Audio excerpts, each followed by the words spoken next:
Well, Mark Allen, you're playing very well at the moment. Yeah, I can't complain there. I didn't miss too many shots in that match, and the second frame was huge because obviously he started really well, froze me out the first frame really, and looked like he should have went 2-0 up. He missed a black with the rest, and the frame got really scrappy, and I fought it out. I think it was a 49 or 50 minute frame, and not one that I'm normally renowned for.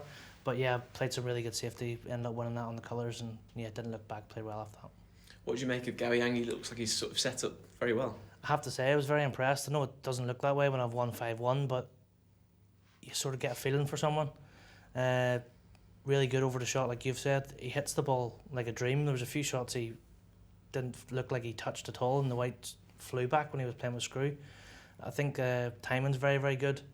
Looked to have a good attitude too, but no, it's still very, very raw. I think he's still young, if I'm right in saying he won the World Under 17s to get on tour. So look, he's very, very young, but definitely heading in the right direction. Very talented. The Chinese players, the young guys, even if they're not performing particularly well at the moment on tour, they're all set up well. They've got the basics. They look great. Like you say, their timing's right. They hit the ball smooth.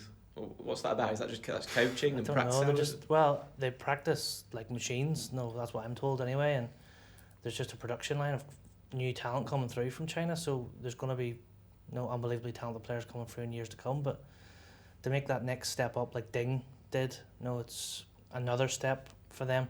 It's okay coming here and getting on tour, but then the hard work starts. I think a lot of them have realised that when they've come here and not done as well as they maybe expect, but it's tough. They're having to uproot themselves from a different country and come to somewhere that they don't speak the language and different food, different culture, so completely respect what they're trying to do, but it's different being talented and looking good, but Ding's the class apart still. Let's talk Champion of Champions. That was an amazing week for you, beating defending champion in the final. Before that, the world number one and the world champion as well. An invitational event can't go much better than that, and you of course made 8 centuries along the way as well. Yeah, I played pretty good snooker all week after I come through a tight match against Scott Donaldson in the first round.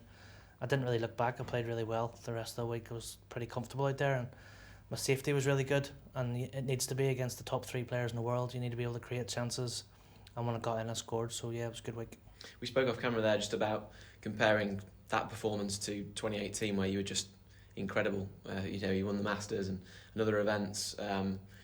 How do you compare how you're playing now to then? Neil Foulds was very, very complimentary of your tactical side of the game. Okay. We know you can pot and score, but that your versatility is in a good place at the moment. Yeah, and that sort of stands me in good stead, but I still feel like I played better in 18 than I did last week at the Champ of Champs. It was more sustained form. I felt like I won 3 tournaments, but could have won 4 or 5. If I can be as consistent as I was in that year, in the next 12 months, then I'll be quietly confident about my chances. You've been very good in Milton Keynes. That Tour Championship was a really strong one for you, wasn't it? The match against Murphy with the 6 centuries was phenomenal, and you played well all week there. Yeah, I remember beating Sean after he made 6 tons, and then I played Selby and beat him 9-2, and not many people do that to Mark, and yeah, just come up against a really strong Steve Maguire in that final, but form was really good. But it's strange, you come here, you know what it's like, Sam, it's not a lot of fun in the bubble, and I love it. Yeah, I'm sure you do. You want to be getting out, you want to be going for a cup of coffee in Starbucks or Costa or something, just to get out of the room for a while, and you can't do that at the minute. That part of it's not a lot of fun, but I feel like mentally I'm pretty strong at handling that, and I can just play my matches. It's sort of a bit of a win-win. If you get beat, you get to get out of the bubble. And obviously you're based just over the water in Ireland. I mean, what's it like practice-wise there? I was talking to Sean. He's able now, I think he's found a way to practice because he's an elite sportsman. He's found he's not the brightest, Sean. He had that elite sports person exemption from day one, and he thought that he couldn't practice, so... Yeah, is it the same way you are? Is that yeah, exactly the same all over the UK as far as I'm aware. So yeah, even from day one, I've been able to get the keys to the club off the owners and go in and do my hours. And Jordan Brown, who's from the same club, has been doing exactly the same thing. So yeah, it hasn't affected my practice at all. It's just it'd be nice to get back to some sort of normality soon. How have you found lockdown? We spoke about.